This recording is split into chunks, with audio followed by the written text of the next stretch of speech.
नमस्कार साथियों।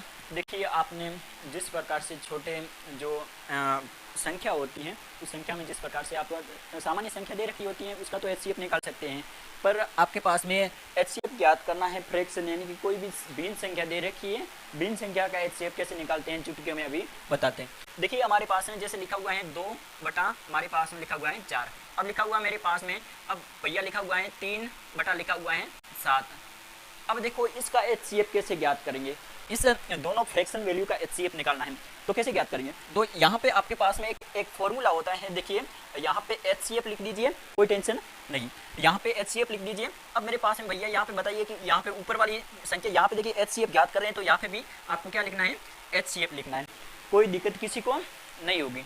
अब भैया यहाँ पे एचसीएफ ज्ञात करना है तो एचसीएफ लिखना है और नीचे क्या लिखना है, यहाँ पे ये दोनों, यहाँ पे दो संख्या दे रखी होगी तो दो संख्या ए और बी, मेरे पास में दो संख्या आ जाएगी। यानी कि ए और बी कौन कौन सी संख्या है, ए और बी ये ऊपर वाली संख्या है।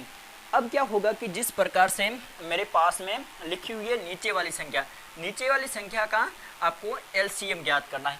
एलसीएम कैसे ज्ञात करते हैं, देखिए यहाँ पे मेरे पास में दूसरे वाली और अब मेरे पास में ये वाली लिख लीजिए।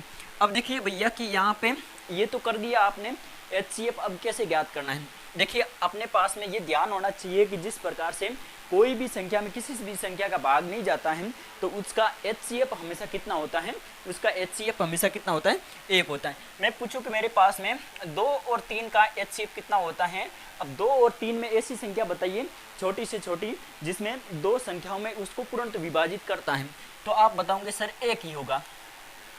अब ये आपको, अब यहाँ पे ये संख्या आ जाती है कि 2 और 4 का एचसीएफ कितना होगा, तो मैं पूछूंगा कि ऐसी दो संख्या बताइए, ऐसी एक संख्या बताइए जिसको दोनों संख्या पूर्ण रूप से दोनों संख्या पूर्ण रूप से विभाजित करती हैं। तो आप बताओगे ऐसी छोटी से छोटी संख्या 2 है जिसमें 2 का भाग भी 2 ओम में जाता है और 4 में भी 2 का भाग जाता है।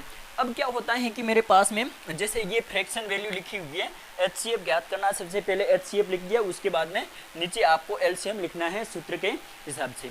अब आपको क्या करना है, जब भी किसी में किसी संख्या का भाग नहीं जाता है तो उसका एचसीएफ हमेशा कितना होता है, 1 होता है, तथा उसमें जब किसी संख्या में भाग पूरा नहीं जाता है तो एलसीएम कितना होता है, उसका मल्टीपल होता है। देखिए भैया, यहाँ पे एचसीएफ का मैंने एचसीएफ लिख दिया। अब मेरे पास में बताइए कि एचसीएफ ऊपर वाली संख्या कौन सी है, ऊपर वाली संख्या 2 और 3। अब देखिए नीचे वाली संख्या कौन सी है, नीचे वाली संख्या एलसीएम, मेरे पास में नीचे वाली संख्या कौन सी है, ये वाली। अब देखिए 4 और मेरे पास में कितना आ जाएगा, 7 आ जाएगा। अब क्या होता है कि जिस प्रकार से इसका एचसीएफ ज्ञात करना है तो इसका एचसीएफ कैसे ज्ञात करेंगे।